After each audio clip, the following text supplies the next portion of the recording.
Welcome to the city of frost and fire. Discover the authentic stories of the extraordinary people that define our north of normal metro. I am Conrad Fargo, and this is the Fargo Five. We have joining us today Annie Tangpong, the president of the United Chinese Americans Fargo-Moorhead. Hello, Annie. Hello, Conrad. Thank you for having me here. Yes, thank you so much for coming. And so you're also a professor at NDSU. Yes. So I probably should be saying Dr. Tangpong. Oh, that's okay. Call Is me that- Annie. Yeah. What do you have a PhD in? Yeah, in mechanical engineering. No. Wow, that's a real... There's a lot of softer sciences out there or easier degrees. Mechanical engineering, that's no joke. Well, not so soft. A lot of hard science. Yeah. So you're just like a math and numbers kind of a person. Pretty much. Yeah. Okay. And you, did you have that degree when you came over here, or when did you come up? Because you're not from Fargo. You're not from the United States originally. Originally, no. I was born and raised in China and came here for the graduate study. So I first went to Southern Illinois University in 1998, a long time ago. Oh, wow. That's where I met my husband. Okay. And how old were you at that time? I just finished my undergrad, 23. You were 23 years old. So until the age of 23, you lived in China the whole time. Yes. The whole time. So born, raised, only came over to the United States at the age of 23. Right. What is that like? So had you ever visited the United States before then, or what was your relationship with the United States like before then? And come as close as you can to the mic there. Well, didn't have any relationship. Didn't know anything other than from the news. Just wanted to come here to study, like many students did at the time. Well, I find that people often aren't aware of the stereotypes or the image that others have them from the outside, right? So like Fargo as a town has an image from the outside, as does the United States more broadly. I mean, you're 22 years old. When is it that you decided that you were going to leave China to go study in the United States? Where did that decision even get born of? Well, at that age, when I saw a lot of classmates, friends who applied to graduate school here, and I knew the graduate schools here in the United States were very strong. Okay. I just also did it. Yeah. I didn't think much. I guess at that age, people don't think much. Yeah. You want to do something, you just go ahead, do it. Absolutely. So when you were 21, you had no idea you were going to end up in the United States. Not at all. Okay. Not at all. So you just kind of did it. You went to Illinois. Why Illinois? Well, I applied to a few schools. At the time, not like now, you can just apply anything like online. Every application had to be paper-based too. So I just selected a few schools where I knew some friends in. And then These are Chinese friends? Yes. Okay, and so friends that had already left. Correct. And then this school offered me a citizenship, and that's how I came. They offered you? A citizenship. Tuition waiver. Okay. Scholarship. Scholarship. Yeah. Okay. Okay. And so then you come over to do graduate school. You're Correct, already a mechanical engineer. Right. Always mechanical engineering, but even at the time, I did not think I would become a professor. Yeah. Well, you're doing graduate school, so that's for your master's. Correct. And then did you go straight from graduate into PhD or? No. At the time, I felt I had enough with school. Yeah. Yeah. So I went to work. Okay. I went to work in Peoria, Illinois. Okay. Working for Caterpillar. Okay. As a design engineer. Caterpillar. And is that how you ended up coming to Fargo, or how did you end up coming to Fargo? No, that's long before I came to Fargo. Okay. So, and my husband also was studying at Southern Illinois, finished his PhD, and then we moved to Pennsylvania. Okay. Yeah, he worked there as a faculty member, and then I decided to go back to school for PhD. Back to Illinois, or where did you get your PhD at? In Pittsburgh, Carnegie Mellon University. Okay. Mm-hmm. And you were telling me before, we had a little confusion via text. Your husband is Thai, and Correct. Thai is not China. I don't know. I don't know anything because I'm an ignorant American. I know very little outside of even my own town. So when people talk about Thailand, a lot of people mistake that for Taiwan. Sure. Oh, Actually, yeah. two totally different places. Absolutely. And so is he also so he's from Thailand, though? Correct. Okay. So you two met together, got married there. And then you must have gotten jobs out in PA, or how did you remain in the United States? How does that? Yeah, he finished his PhD in management and then got a job in a university in Pennsylvania. And we talked about, what to do next. And after working for 2.5 years, I was more motivated to do PhD. Yeah. Then I selected a few schools, and then Carnegie Mellon is on the top of my list. I applied, I got in, and that's how we settled down in Pennsylvania. Yeah. So you're doing schools, you're doing jobs, you're getting married, you meet each other, you're young, maybe 26 years old. Where does Fargo come into all that? When did you come here? Well, my husband came here first. Okay. Yeah, he came to NDSU in 2006. I see. Yeah. Without you?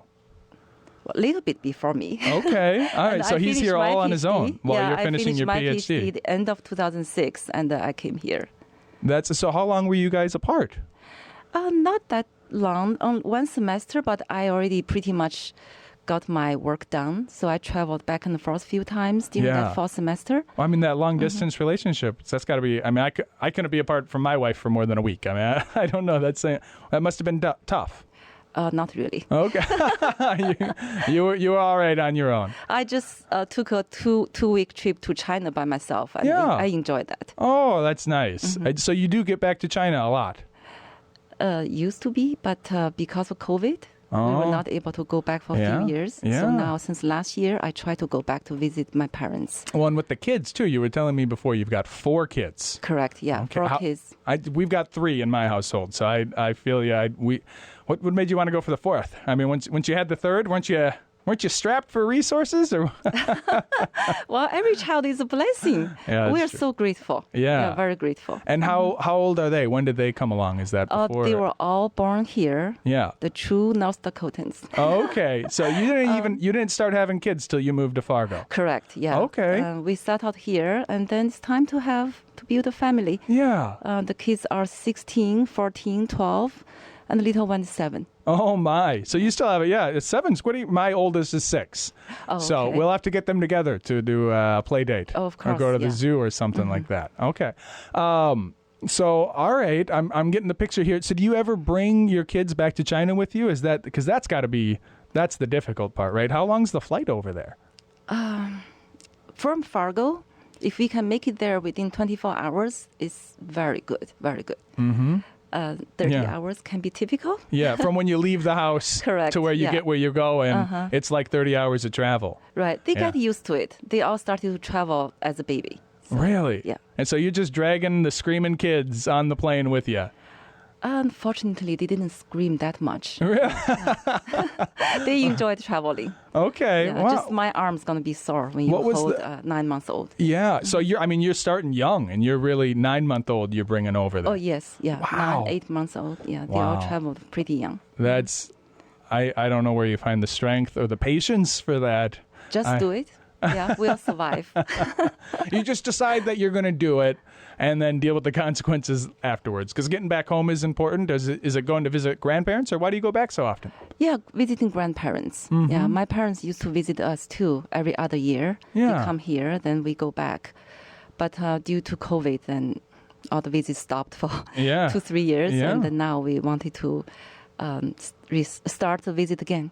Wow. Yeah, my wife's Japanese, as I had mentioned you before, so we always want to go back to Japan, but we haven't found the opportunity to do it yet. It seems like it'd be a lot of work because it's more like 36 hours once you get, because you got to get on the train once you get there and get wherever you're going. Sure. I mean, it's a long flight.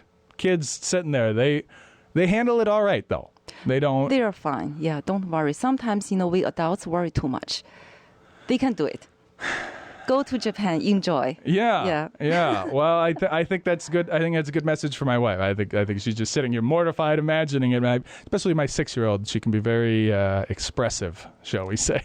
She's very loud. I experienced. I know that. Yeah. And you just deal with it on the plane. Yes. Okay.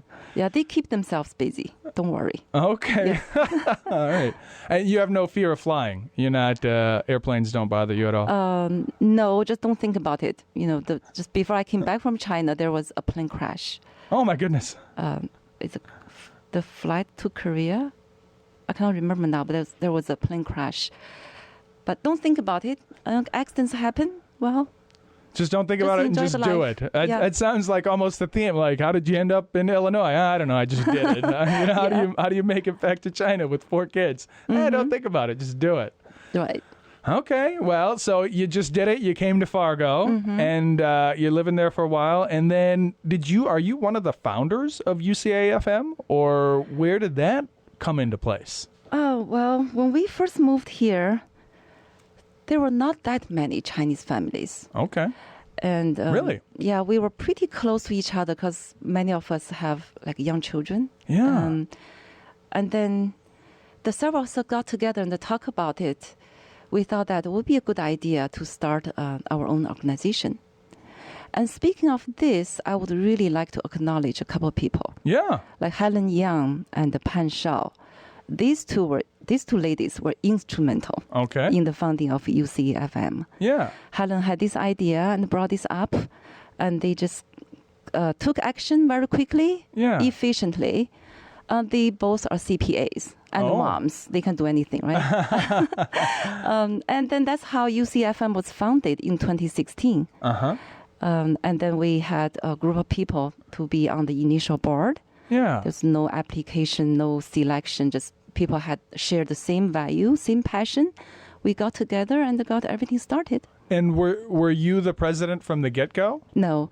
Our first president was Long Wu.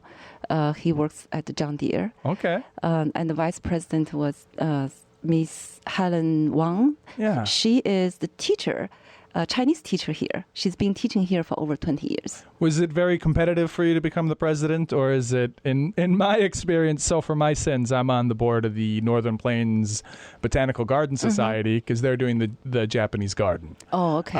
And it's kind of the case for us, and I've noticed with nonprofits, it can be a little challenging to get people to step up and fill the role. Or did you have a lot of competition, or when you wanted to become the president, how did that come about? You want to know the truth? Yeah. Because nobody wants to do it. Yeah, yes. And that's what I'm saying. I'm joking. Several friends already served their term. Particularly our last, and Helen Yang, she's the founder, the instrumental person. Absolutely. She served the second term. Absolutely. And then we discovered a young talent, Jay Yang. He's such a talented and energetic person that he had to serve 2 terms. So now it's my turn. I guess we all need to take turn to help the organization to grow. Yes. Yeah, and if Jay is willing to, we would like him to be the president forever. Yeah, but I'm sure he's got other things going on, of right? Course, he's very busy too. That's and that's kind of the issue. I think the person who is best suited to do something is often too busy doing something else, right?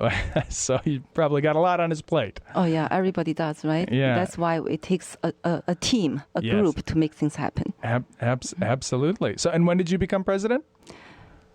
Last November. Oh, wow. Okay. So, all right. So, Madam President, just a few months here. And then how long do you have to serve for? What's your sentence? It's 2-year term. Yeah, 2-year sentence.